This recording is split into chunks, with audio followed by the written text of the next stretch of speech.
To represent the Office of International Programs and Partnerships, joining us this evening is Dr. Jennifer Ramos, Professor of Political Science and International Relations and Director of Global Learning for International Programs and Partnerships. Can you please help me welcome Dr. Jennifer Ramos.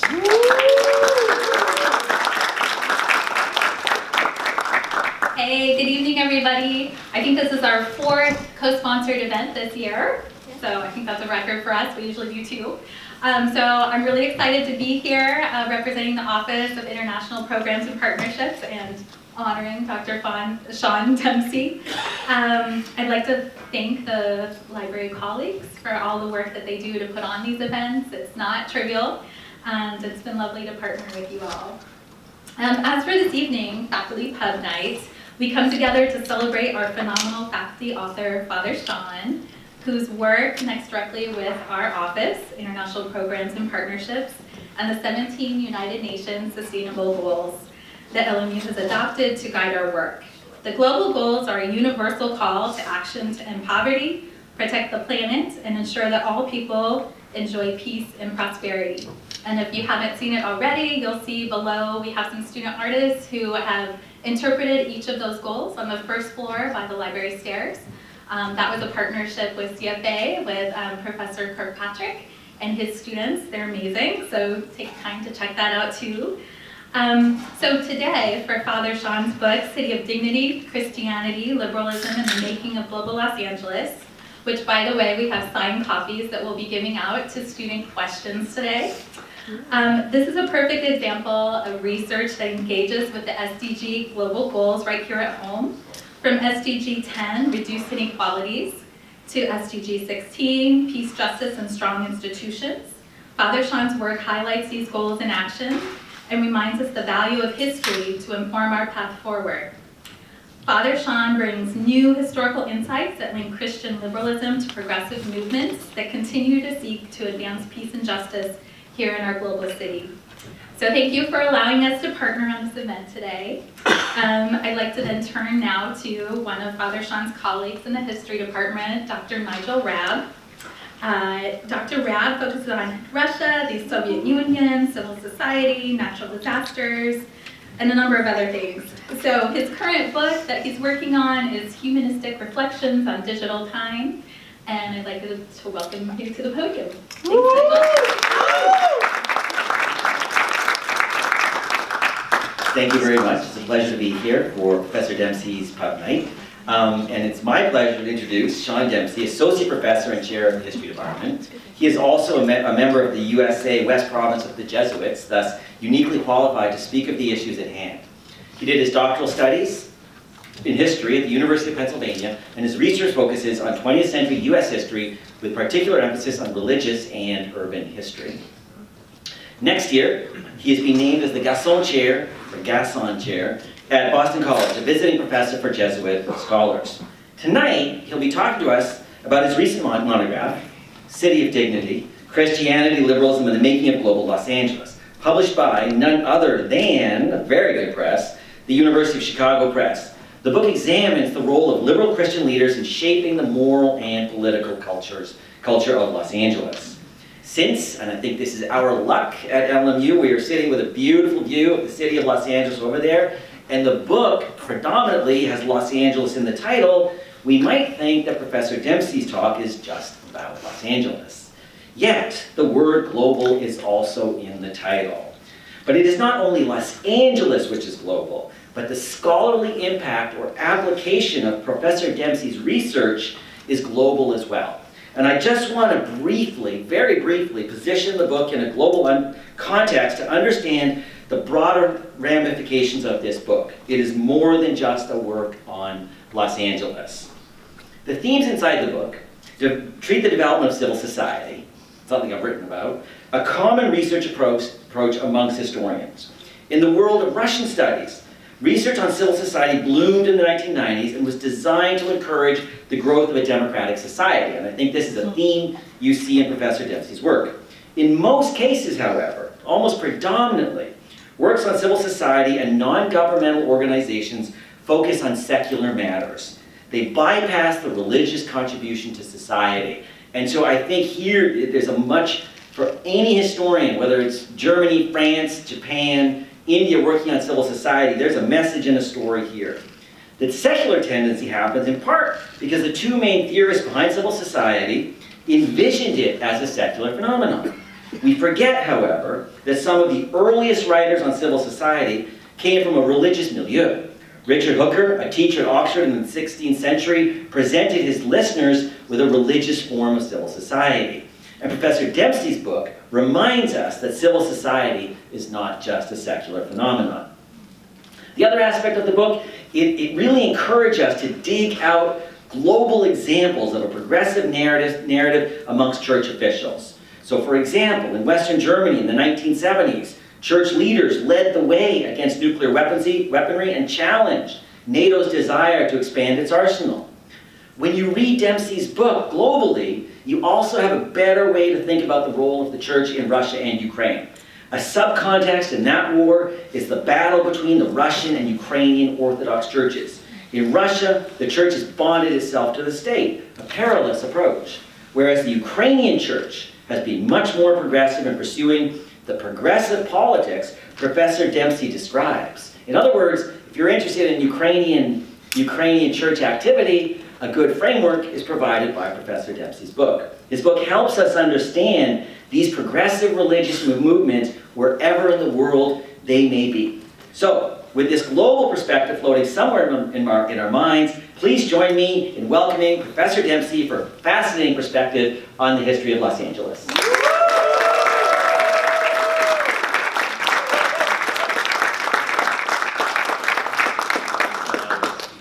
Well, thank you so much for that warm welcome. Thank you, Jennifer, and thank you, Nigel.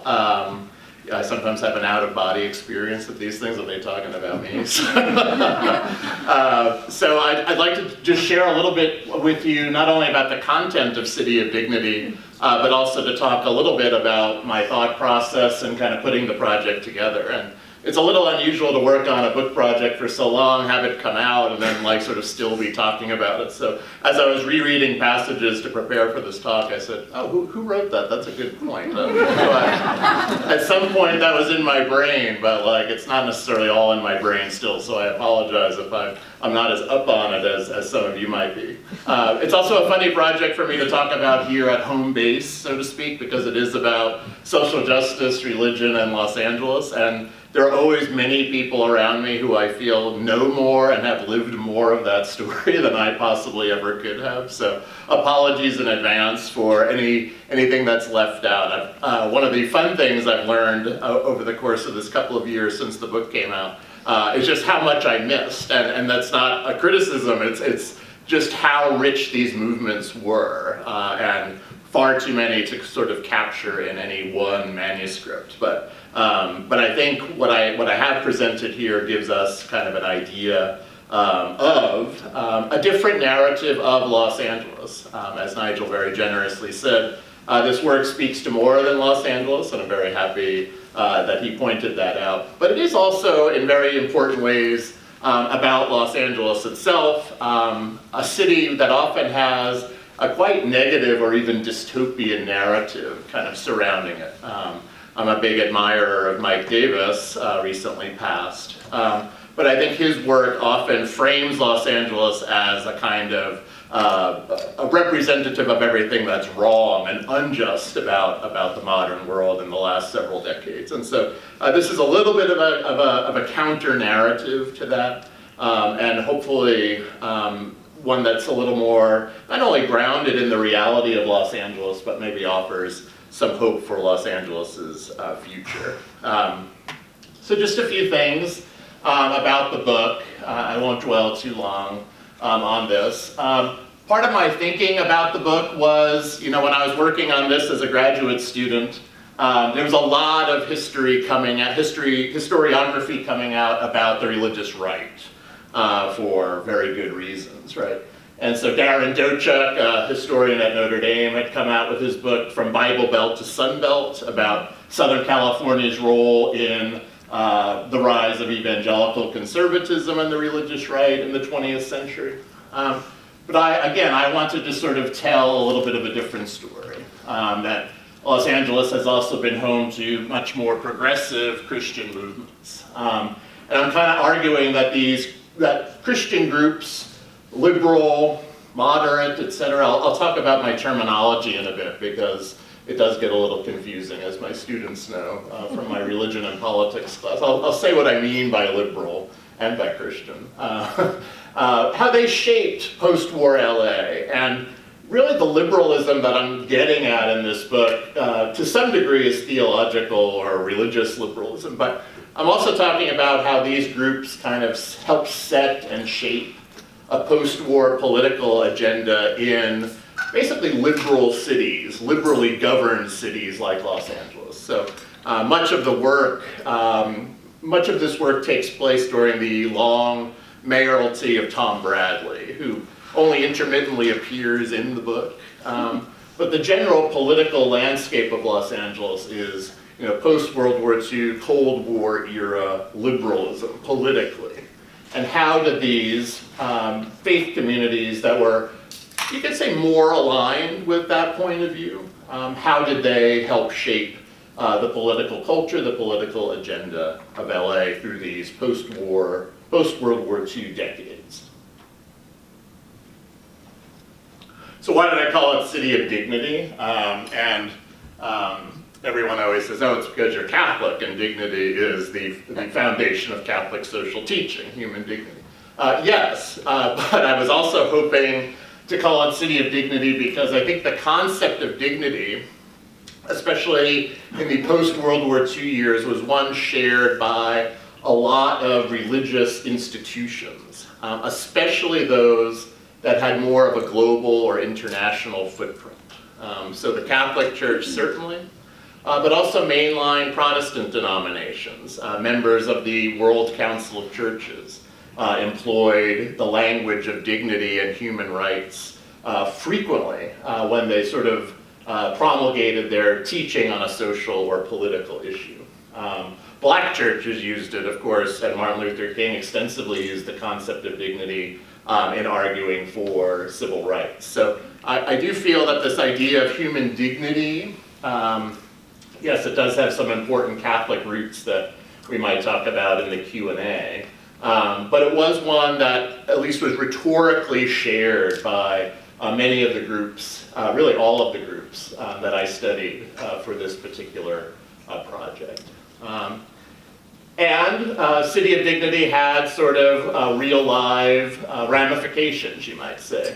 We definitely see, as I'll show you when I get down into more of my actual chapters, preferential option for the poor and marginalized, openness to the influence of liberation theology eventually from Latin America, and also, and I think this is a really important part of the book, a real preference for grassroots kind of local mobilization around issues that are global. So this is kind of, I hate to use it because it's a bit of a cliche, but the folks that I looked at really were sort of doing that global-local kind of nexus, right? They were literally taking kind of themes of global human rights, human dignity, and applying them, often at the grassroots, neighborhood, parish, and congregation level. So it's this interesting interplay of sort of the universal, the global, in these very kind of local contexts. So I say a little bit about a Jesuit who used to live here, Father George Dunn. He kind of starts off the book project.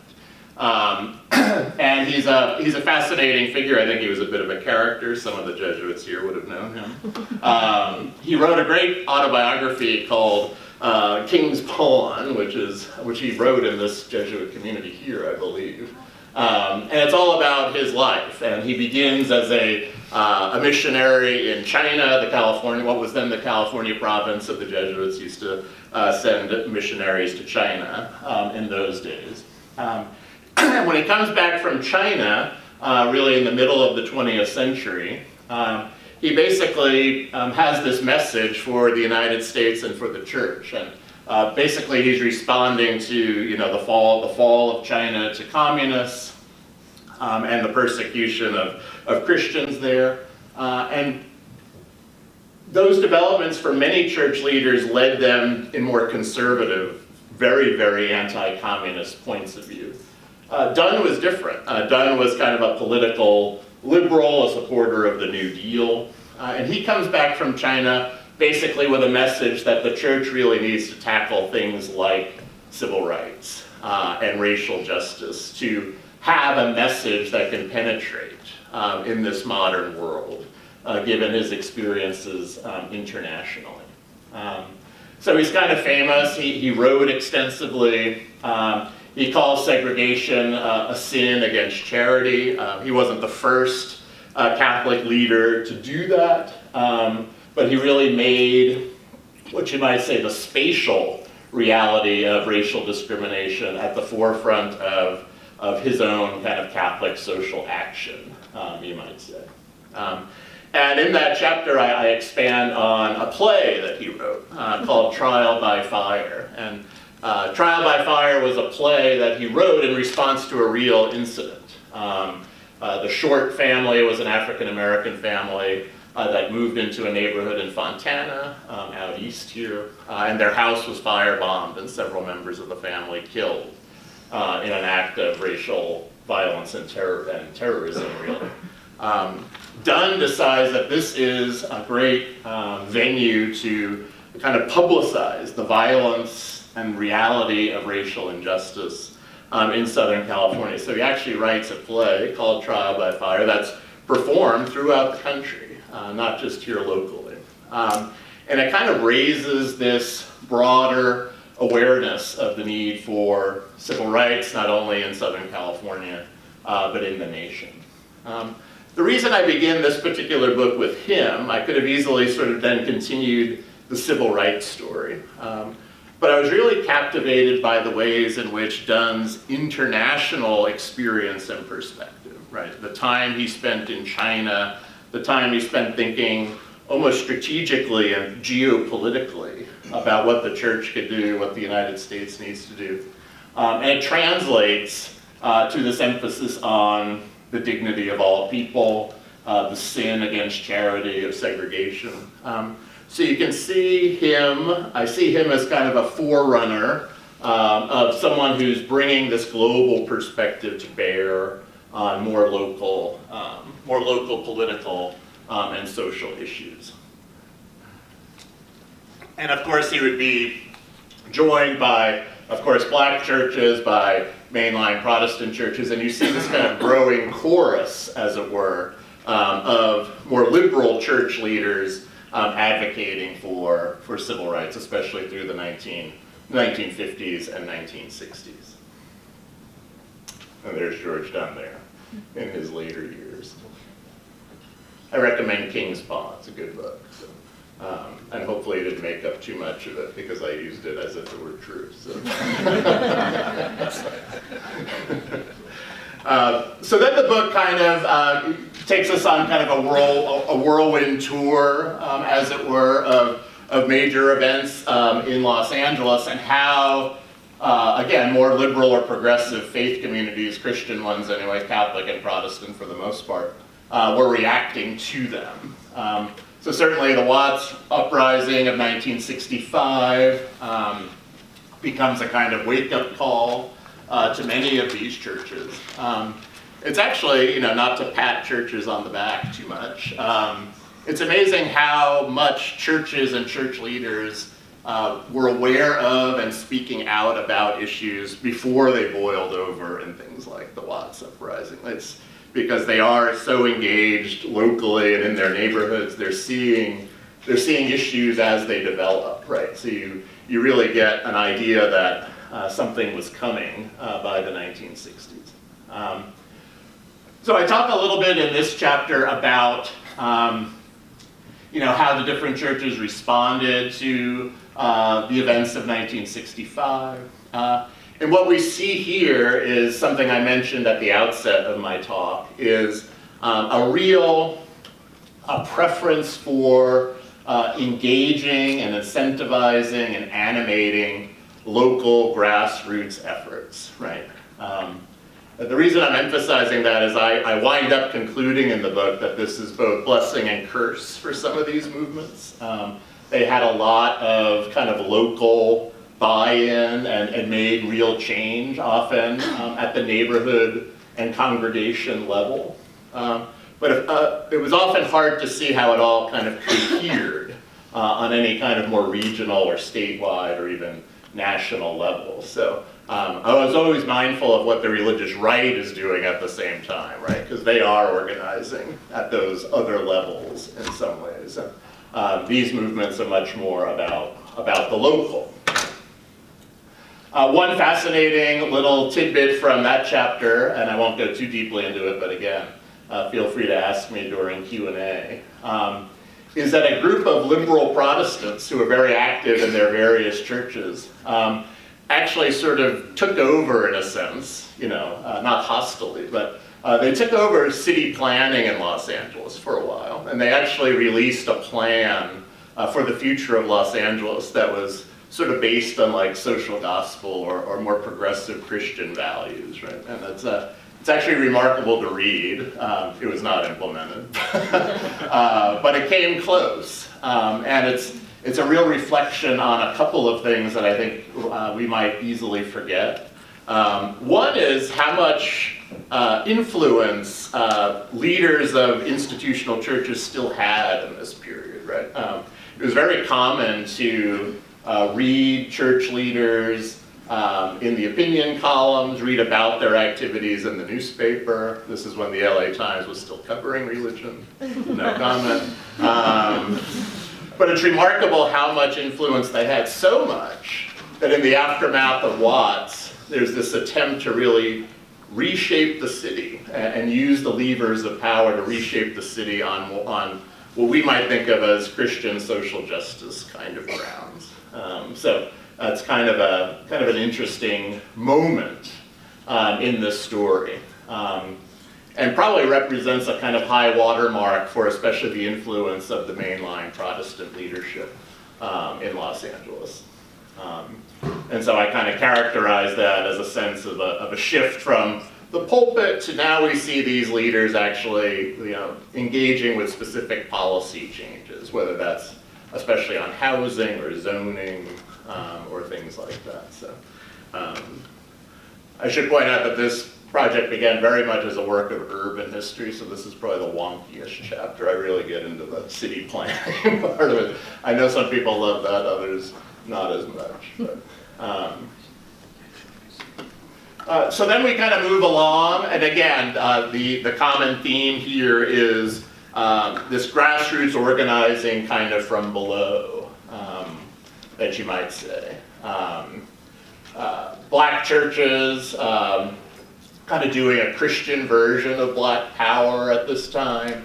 Latina Catholic activism at this time.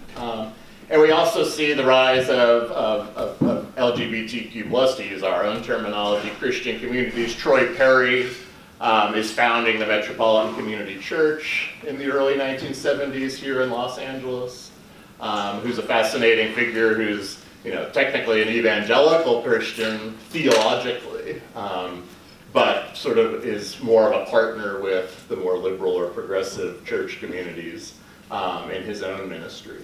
And what you're really seeing by the 1970s are churches are not only places of, these more progressive churches are not only places of worship, but increasingly they're kind of hubs of community organizing and other kinds of activism. So you could look at many different congregations around LA at this time, and you see that there's sort of lots going on at any given time, kind of responding to the different social movements of the 1970s, and as my students know, the rights revolution of the 1970s in kind of its religious aspects.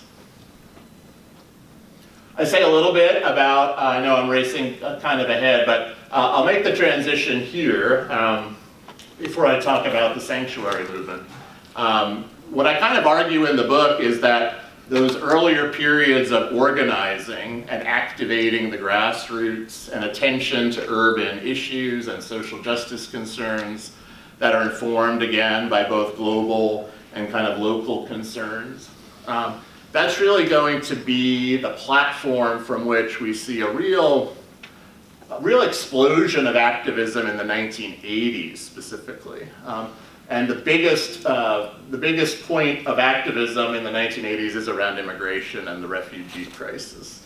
And eventually the sanctuary movement becomes part of that larger story. But one of the most important arguments I think I make in the book is that without that 1960s and 70s era of sort of activating these communities, you would not have had the capacity for the activism that we see in the 80s.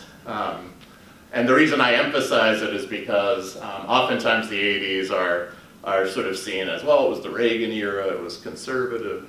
There's lots and lots of pushback against the government's immigration policies, especially in the 1980s. And a lot of it is coming from faith communities that had already been sort of primed to have this point of view on issues of immigration. So one aspect of that is going to be the sanctuary movement.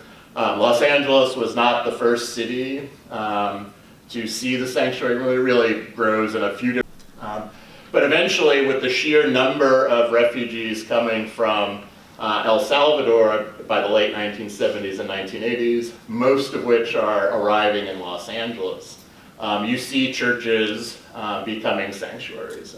In fact, if you've read the book, First Unitarians, actually the first community to become a sanctuary. The Catholic Church, often a bit cautious, was a little slower, actually, even though the majority of these refugees were Catholic. But eventually you get figures like Father Luis Olivares at La Placita Church downtown, declaring their church as sanctuary.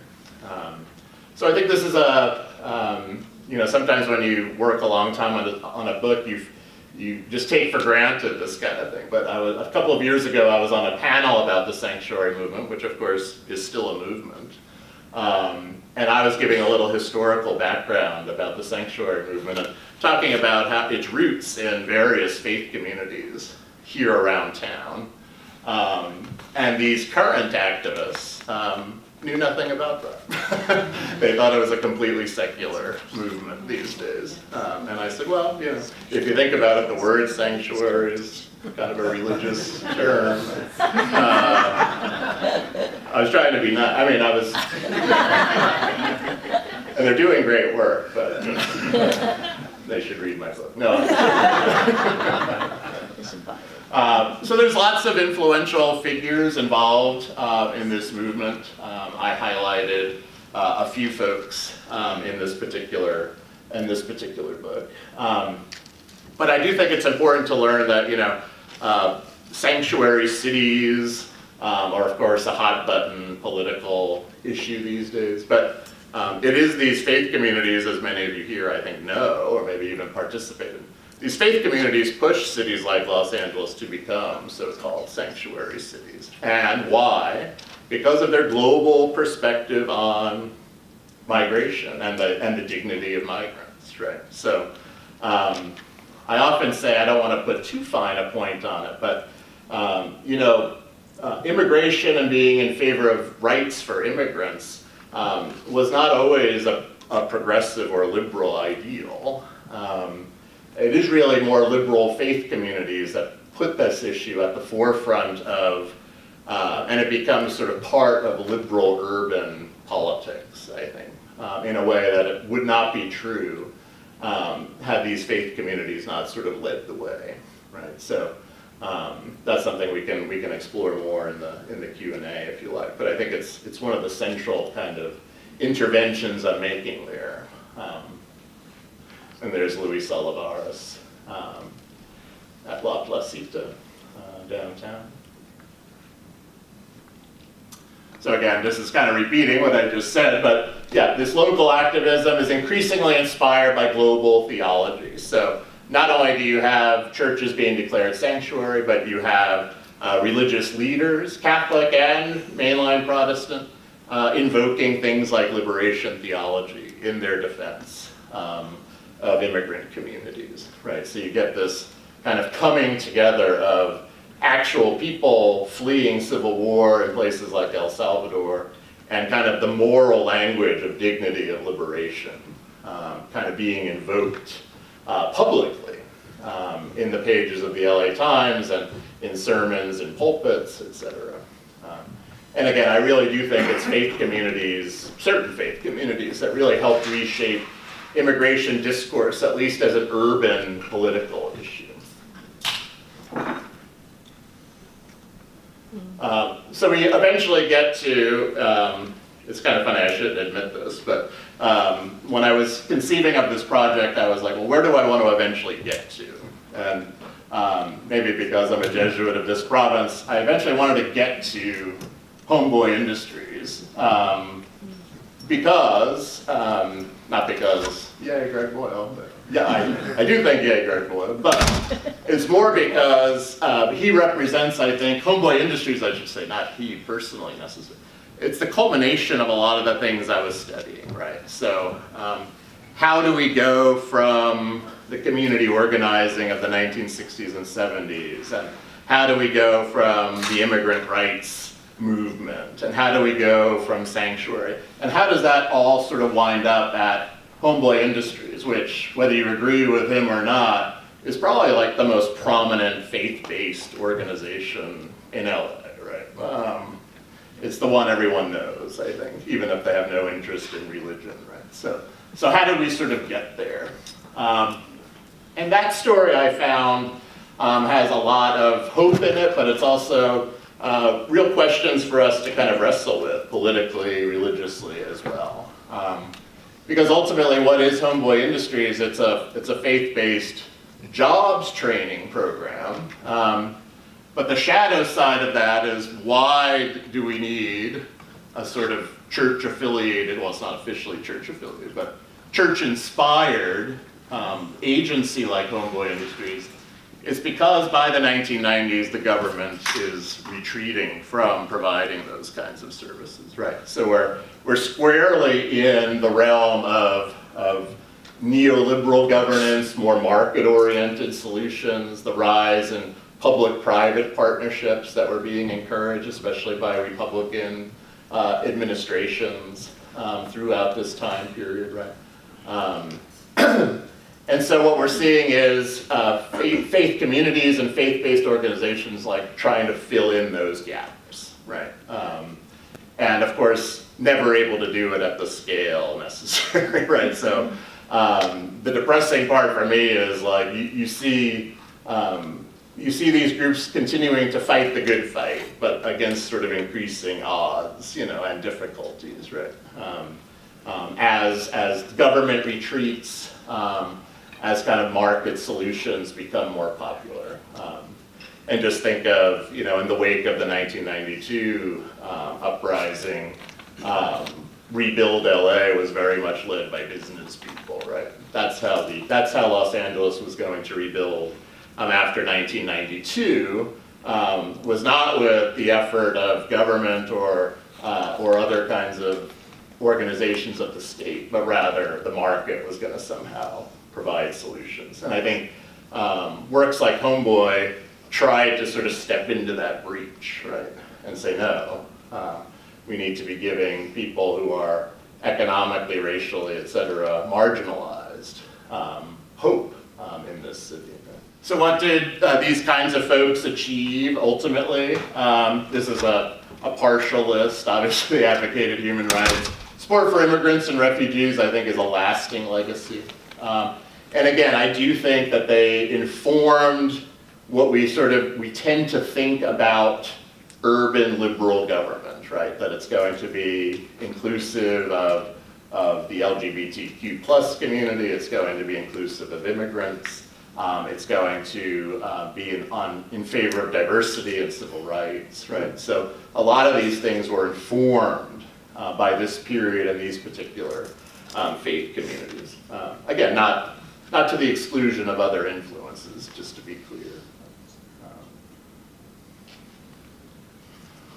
What were the limits and challenges? Like LA itself, one of the oldest and best histories of Los Angeles is called the fragmented metropolis. yes, some of these issues were a bit fragmented, duplicative of each other. Solidarity probably could have been built better sort of across neighborhoods and across congregations. It's interesting, sometimes the commonality occurred at sort of this global imagination level and less so at the local level.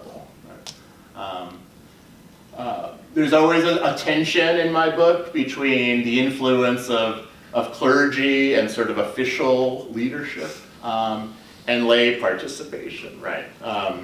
Another interesting and unexpected thing I found in this period is that even though, especially in the Catholic world, this is the great moment of sort of lay empowerment, a lot of things were still being led by clergy, you know, like George Dunn or Greg Moyle, right? And again, sometimes the global focus could eclipse local needs, especially kind of the specificity of local needs. So emphasis on global kind of human rights issues, but maybe less attention to the more mundane concerns of some of these poor and marginalized communities. Oftentimes, for example, church-based or faith-based community organizers were often accused of, not accused, but often it was said that they sort of pick and chose the issues that they were interested in to the exclusion of others. So, and sometimes that was because they were trying to respond to this global focus. We have some folks from Pasadena here, so this is for you. So I'll wrap up in just a moment, but you know, when you're working on a book, sometimes it takes so long that then other academic and scholarly debates start popping up, right? So when I began the book, I was trying to tell a different story than the conservative story, which is also very important. But as I was writing it, another story kind of popped up, and it was about liberals in the suburbs. And some of the literature around liberals in the suburbs were like, yeah, they were liberal, but they became disconnected from urban concerns, and there was sort of like an emptiness to their politics as a result. Right. That's painting with a broad brush. But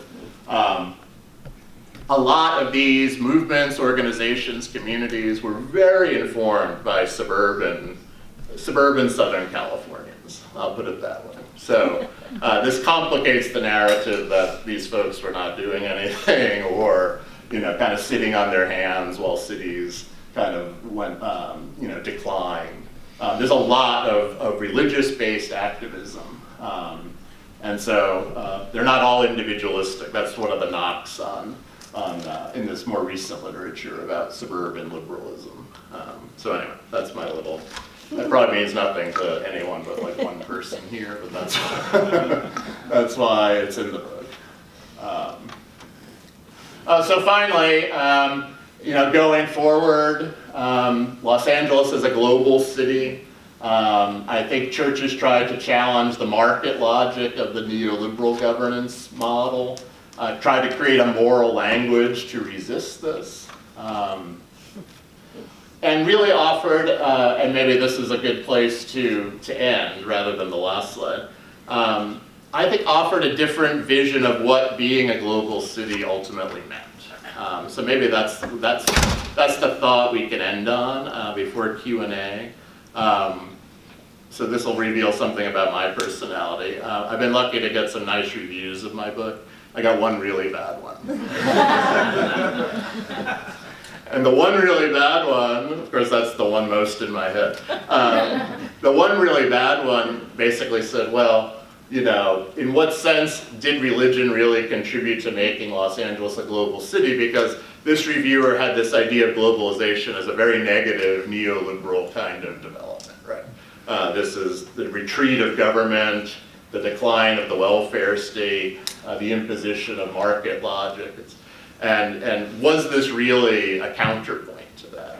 And my answer would be, if he were here, yes, that is, I would say that. And I would say that what we mean by globalization can also be something, at least in my view, that's more hopeful and positive, right? That in a sense, the world came to Los Angeles in this period in a literal sense, especially through immigration.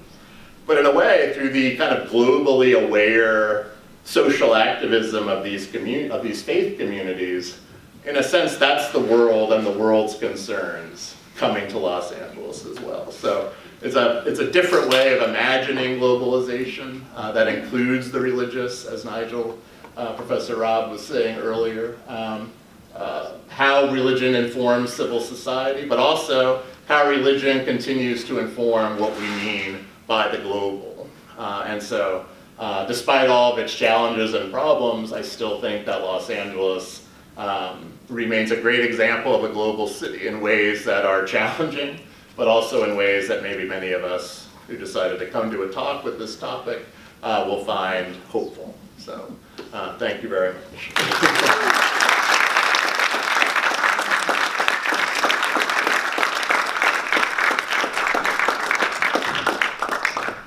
Can we hear it one more time for Professor Dempsey?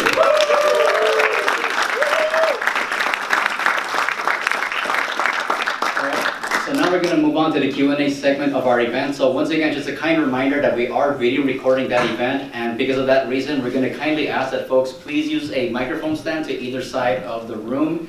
And as a reminder to students, if you ask a question, you get an autographed copy of today's book. All right, so I believe the first question might be over here.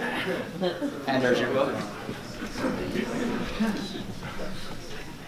Thank you, Father Dempsey, so much for the talk. I really appreciated all of your insights. You talked a little bit about the influences of the global on the local, and as the Catholic Church is currently mourning and then selecting a new pope who has such a global influence, how do you expect that decision to shape the local of Los Angeles? How do you look at that sort of power dynamic? Thank you, Quinn. That's a great question. I wish I knew the answer, but what I probably should have led with in this time that we are mourning Pope Francis is that, the vision I try to outline here, which, if you're thinking in Catholic terms, is kind of, this is all Vatican II kind of inspired stuff for much of it, right? And I think this is very much the vision that Pope Francis tried to sort of re-energize during his papacy, right? Especially that global moral vision. And he spoke eloquently often, about the globalization of indifference, but the need to have a globalization of solidarity and things like that. So I can pretty much guarantee that the next pope, because the Catholic Church is a global institution. So I would sort of bet that the new pope will have a global vision. Will it look exactly like this? I'm less sure about that. So we'll see. So let's alternate sides. Now we're going to go to Diego. Diego, here's your book. Good evening, Father. Good evening. You have done your research for this book. It's clear as day, but I want to ask you, you've seen the history of the church, and so maybe you've seen patterns or something. If you were to write like a sequel to the book, like maybe what the church has become in the next decade or so, what would you predict the book would tackle? Yeah. Just from events happening now. That's a great question, and I must say that one of the things I tried to be aware of in writing the book is that institutional religion, including Catholicism, were in a way riding high in this period. Record numbers of attendance and membership. Frankly, I don't have data here, but frankly, a lot of the folks that were interested in these kind of issues from a faith perspective or a Catholic perspective are fewer in number, or some have left the church for a variety of reasons. I don't want to get into all the sociology and reasons for that, but I don't necessarily see something like this happening again in the next 10 years. I think it was very contextual.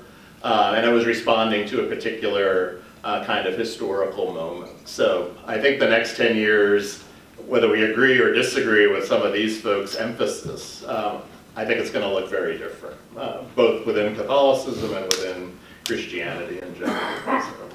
Because I don't think these kinds of structures really exist the same way anymore. Right. Thank you. Yeah. And a lot of these organizations now have no money because the administration has taken it away. But okay. Nicole. Fellow Pasadena's here, so born and raised, and I still live there in Pasadena. So previous life, I was working in an art museum, specifically the North Side Museum, and I know there's a history, because you brought up suburbia, specifically Pasadena, and there's been a history, Pasadena has a history of like being conservative, not totally far right-wing conservative, but just more conservative moderate. But it has its own complexities and nuances, and I'd be curious to learn a little bit more if you could expand upon its relationship, and especially on this progressive views with structural reform, to the greater Los Angeles community. Yeah, what I mostly found out about Pasadena and a few other places was that oftentimes, and I mean certain congregations still do this, oftentimes wealthier, more progressive faith communities were intentionally forging relationships with poorer urban kind of communities. So there was kind of like that relationship, often financial, but also kind of exchanging ideas and viewpoints.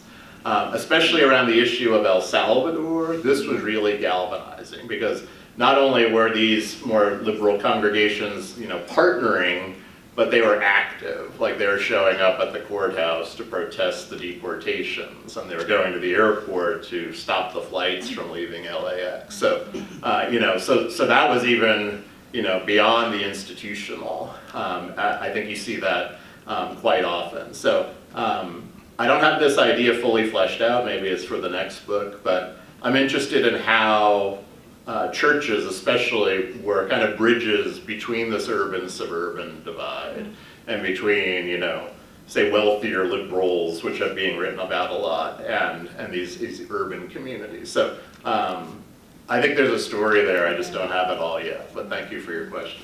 Thank you. Speaking as not an Angelino, I always welcome the opportunity to read and learn about the history of Los Angeles. I have two questions, but I'm only going to ask one. And it's not quite fully formed. And so it's coming out of your comments about how sometimes these movements were perhaps too local, in counterpoint to a Christian right that was not just local. And then the point that you were making about Homeboy, and the ways in which Homeboy and Greg Boyle filled the void created by the withdrawal of the state, the neoliberal state. And what I was thinking about was the ways in which some of the earlier examples that you give about the Christian-less intervention in the fight for desegregation and for civil rights, and the sanctuary movement and urban reform, that these are very explicitly political movements in opposition to a dominant political tendency, right? They were critical of the status quo, but they were very political, right? And with Homeboy, we kind of see this almost also a retreat from politics in a sense, right? To say, I'm gonna focus on real grassroots stuff that addresses real pressing needs and fills a void left by the state, but it's not oriented towards explicitly political questions and towards political power, right, or political elites. And my question then, to think back to your comment sort of juxtaposing the Christian left and the Christian right, is did that seed the ground to the Christian right in terms of being the politically engaged and politically influential religious movement, which I think we perhaps see the ramifications of today, maybe just a little. So yeah, again, not fully formed, but I'd be interested in hearing your thoughts. No, thank you for the question, Elizabeth. That's something I wrestle with, and is like, that's what I'm wrestling with really at the conclusion of the book, and really continue to even now. Yes, I do think you do get, I think the focus on the local was quite intentional, because churches themselves had sort of ideology, maybe too strong a word, but this was a very intentional focus on sort of the needs of actual people like on the ground. And that was actually like an intellectual point of view, if that makes any sense. I don't know if it was the most effective intellectual point of view in retrospect, right? Because you think about the religious rights trying to capture state legislatures and lobby the federal government more actively than maybe these groups did. But, so it was a choice, but was it the best choice? So I would say that. And I would say in terms of Homeboy, you know, and talking to Greg here and there over the years, that turn that I think is a real turn that you point out, if you read his editorials in the 1980s, they're quite different from what they are now, even though he's still writing them. And I asked him about that once, and I said, well, why Homeboy, why the focus on jobs? And he said, well, you know, theologically, being influenced by liberation theology, what I first want to lead with is, what are the people themselves asking for? And he says, well, I began as this activist at liberation, but then when I talked to people, they simply said, we want a job. So I found it hard to push back against that, even though I think you're putting your finger on some of the political compromise that represents, right? To sort of not be the radical prophet, but instead work with what people are actually saying, right? So I admire it, but I have your questions as well. Thank you. Hello, Father Dempsey. Hey there, John. Always interesting to hear your professor and moderator, I suppose, share their work, so thank you. My question is mostly about the point about city planning and the church's city plan. Really sparked my interest. So, sort of, I suppose, what did that plan specifically look like, and how did the social gospel influence it? And then also maybe, what would LA have looked like today, given that the city was rapidly urbanizing at the time? Oh, great, thank you, and thank you for mentioning the social gospel. So something I should have mentioned is like, there's an emerging body of work that would sort of place my book in something that some scholars are calling like the long social gospel, like that it didn't really die out after World War I, and we could see echoes of that in this kind of activism. I think they're a little different, but anyway, that's a great question. The city planning was basically going to, you know, they were responding to the 1965 Watts rebellion, and they really put their finger on a lot of the problems that studies of Watts showed later on. So trying to do things to reinvest in urban communities. This is the age of suburbanization, a lot of disinvestment from urban neighborhoods, increasing segregation or even hyper-segregation by race and socioeconomic class in Los Angeles. Zoning problems that we still deal with that were limiting housing. I didn't mention her, but you know, Sister Diane Donahue, her big work was creating affordable housing in urban Los Angeles, right?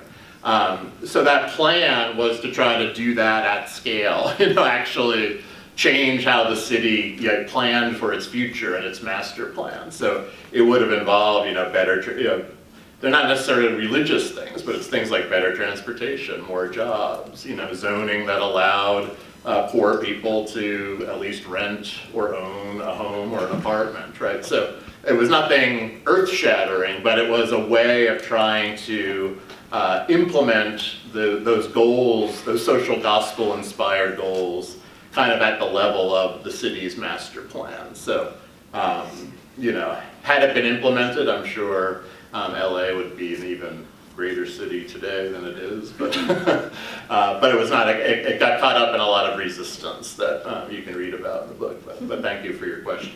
Thank you. Father Dempsey, good to see you. Good to see you, Jackson. So my question was about the sanctuary movement. Yeah. So you were talking about its roots in faith communities, especially here in Los Angeles. How do you think the church has played a role in that? More specifically, could you speak to that? And how do you think it's changed? And what do you think the church could do differently now based on how they used to approach that situation? And like, what's the political climate and the influences that have changed the role of the church? Yeah, that's a great question, Jackson. I think I could partially answer it. One of the hazards of being a historian is I'm not always up on like what's going on right now.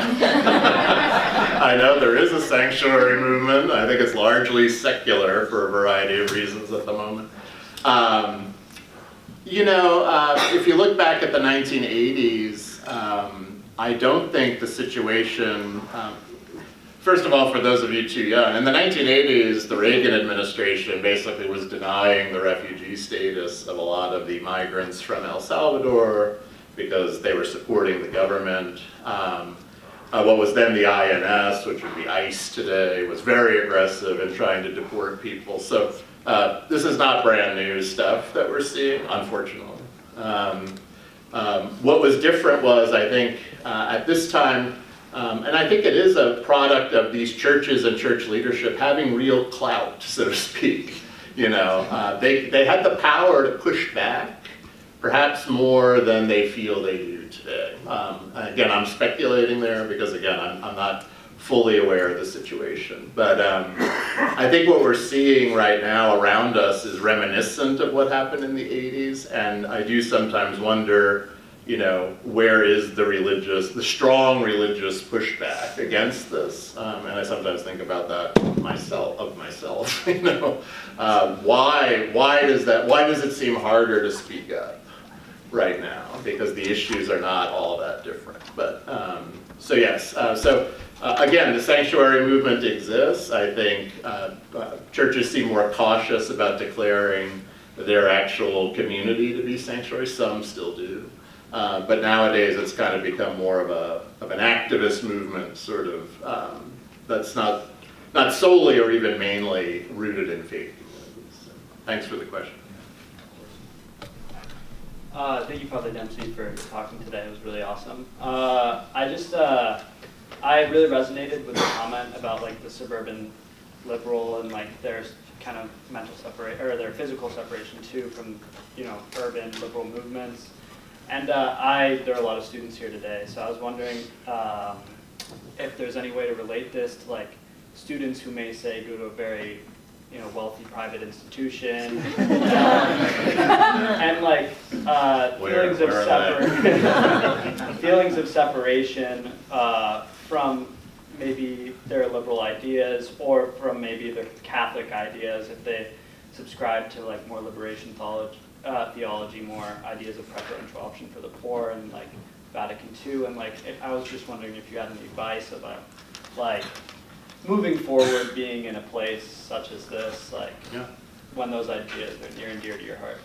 Thank you so much for the question. Yeah, I think that's a challenge for all of us at a Jesuit university in a city like Los Angeles. You know, I think education, this is going to sound like a little advertisement, but education, especially liberal arts education, is a big part of this.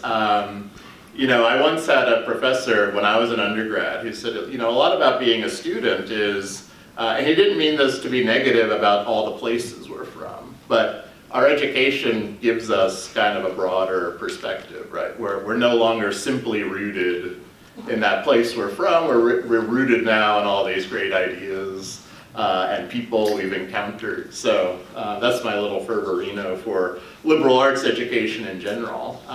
But also I think in terms of putting some of this into practice, you know, I do, even as beautiful as our campus is, I always slightly regret how somewhat isolated we are here, like way on the west side. But certainly service opportunities, like get out there and connect, I think, with your physical body to these issues, right? And I know many of the Crimson Circle are here, you know. When you're at Midnight Mission, you know, feeding the hungry, like you're kind of implementing this. I mean, it's a small thing in the grand scheme of things. It doesn't necessarily lead to structural change. But I think if you begin doing that, then you can sort of build on that. It can become sort of a habit. And then when the opportunity does come to speak out or to advocate for structural change, you'll be sort of walking the walk, if that makes any sense. So I say take advantage of every opportunity you have. I sound increasingly like an old man, but you know, you're never gonna have this opportunity again, believe me. I joined the Jesuits so I could stay in school several more years. But even that's come to an end now. So stay as long as you can and do as much as you can. That's my advice. Thank you. Okay, last one. Yeah. Thank you, Father Dempsey. I just wanted to talk about gentrification for a second, which is almost becoming a word that's like synonymous with LA and culture. And how do you feel that it's the church's job to respond to this in LA, especially because it's kind of making LA less of a city of opportunity, less of a global city, less of a a place for all people, and becoming more financially focused with the upper class? Yeah, that's a great question. Thank you. As an urban historian, this is one of those issues where like too much information can be a bad thing. Gentrification is not always bad, according to most of the research. It can be actually good for communities where there's a high level of home ownership, even if those homes are not necessarily worth a ton of money. So it really is a neighborhood by neighborhood phenomenon. Some neighborhoods really benefit from the mobility that selling their home can give them. And we were just talking about suburbs. According to polls, I don't like the suburbs, I grew up in them, but according to polls, most people, including people who live in cities, would prefer to live in a suburb if given the choice, right? So I'll just say a little caveat there that not all gentrification is necessarily bad, but when it's when it's affecting a neighborhood where most people rent, and now they can no longer rent their apartment, and they're truly driven out of it, right? Or it's changing kind of the cultural, historical texture of the neighborhood. There's nuance there too. As an urban historian, neighborhoods change all the time. Like no one sort of has ownership necessarily. But I think there's value in maintaining the character, especially of certain neighborhoods. And I think that's something that the Catholic Church is well positioned to speak to on a neighborhood by neighborhood basis, because the Catholic Church is divvied up neighborhood by neighborhood in its parish system, right? So I think it's important for Catholic churches in those neighborhoods to really study the issue, study how it's affecting especially the poorest and most vulnerable members of those neighborhoods, and whenever necessary to speak out. So that would be my answer to that. Right, everyone, can you please help me thank Professor Johnson?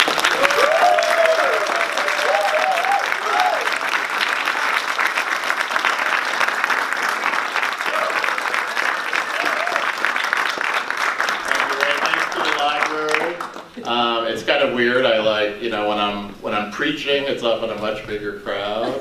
But I was way more nervous for this, so we made it through.